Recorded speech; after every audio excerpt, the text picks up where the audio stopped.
In this video, we'll try to explain the importance of meditative practices within the kind of work that we're trying to do, at least with the Nei Gong, but in general with the Qigong practices, energy practices. In the Nei Gong system, we have practices which are more focused on the, let's say, meditation. I will try to get into it in a second. Other ones that are more focused on the physical aspect, other ones are more focused on breathing aspect. Although each practice has, let's say, a specific orientation, we cannot divide human being into pieces, which means that even when I'm doing work that apparently is more focused on a physical aspect, I'm still influencing other aspects of myself, the emotional aspect and the mental aspect as well, because by releasing the tension on specific points, I'm also influencing a release. I'm probably creating a release even in terms of emotional aspect, because we know that there is a connection between emotions and body, thinking and body. So although we have this kind of separation, let's say, of these three elements with the relative practices in the Nei Gong system, in this video we'll try to talk about meditation. Meditation is not a form of entertainment, which is basically, I'm referring to the fact of reciting a mantra or doing some visualizations or placing your attention on anything specifically. Meditation is the opposite of that. But however, we have to use some tools sometimes to get to that destination. It's the opposite of being concentrated on one point, which might be a mantra, a posture, whatever it is. It's the opposite of it. It's total openness, which on a practical term, to be down to earth, it means a specific psychological and physical state that we find ourselves in or not, which means it's not something we can do. It's a kind of what would be the word? Paradox. We try to do something to get to a state which we have no control upon in one sense. But let's say that meditation is the perfect state to practice energy practices, because as I said, it involves, it creates, it unlocks, it opens up a particular psychological and physical state that we want to be in. The importance of meditation is, first of all, in the beginning, to start to become aware of our mess. When we start to do meditative practices, the first thing that we notice, it's actually how our mind is completely wild. And then little by little, we might actually start to realize that our day is run by this wild boss, schizophrenic boss, dictating the way we feel, we react to the world.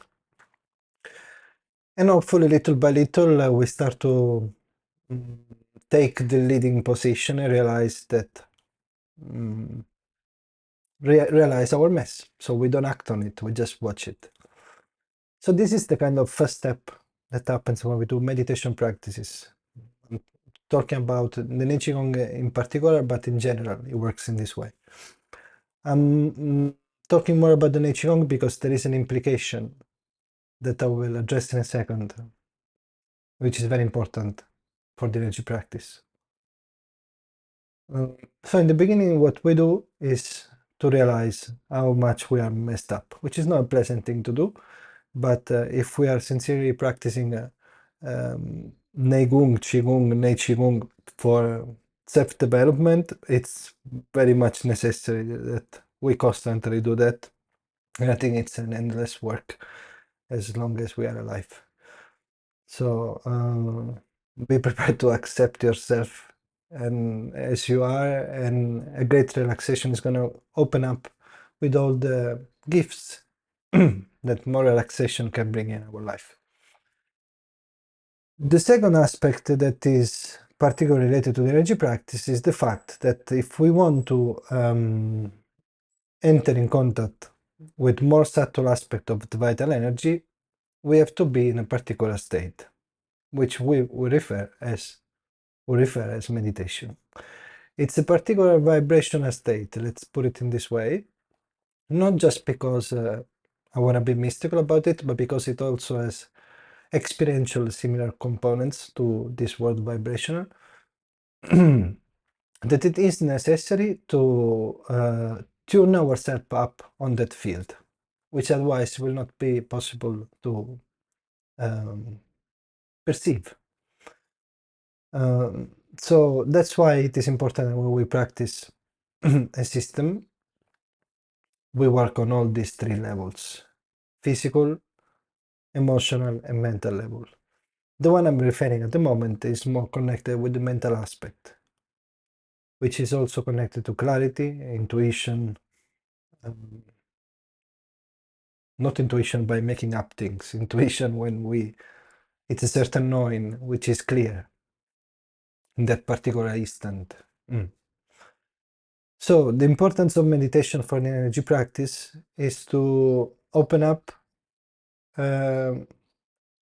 let's say, another layer that otherwise will not be possible, which is the perception of subtle aspect of the vital energy, which are less dense aspect of the vital energy.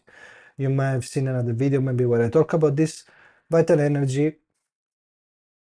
I don't want to use the word Qi because it might confuse some people, because Qi is a particular state. Vital energy manifests itself in different forms. This is vital energy, it's just very dense. Then we have more subtle aspect. And we can compare, let's say, vital energy to water, if you have seen similar videos when I talk about this. So water can be ice, can be liquid, can be steam, according to the state of the particles. So when I'm referring to more subtle aspect of the vital energy, which are also called more spiritual, let's say, aspect, we are talking about something which is in a particular state, which is not different from the rest. It's just that in that moment is in a particular state. The goal of the practice of the Nei Gong is actually to familiarize ourselves with these states, empowering these states within ourselves and learn how to use it. So how to turn one thing into another if it is needed. So they become usable for us. So that's why meditation plays an important role, because it allows us to perceive, tune in like a radio into specific frequency and perceive them and bring them inside ourselves also, so that they become an experience for us, and we can use them for the energy practice, or we can just explore the world through them.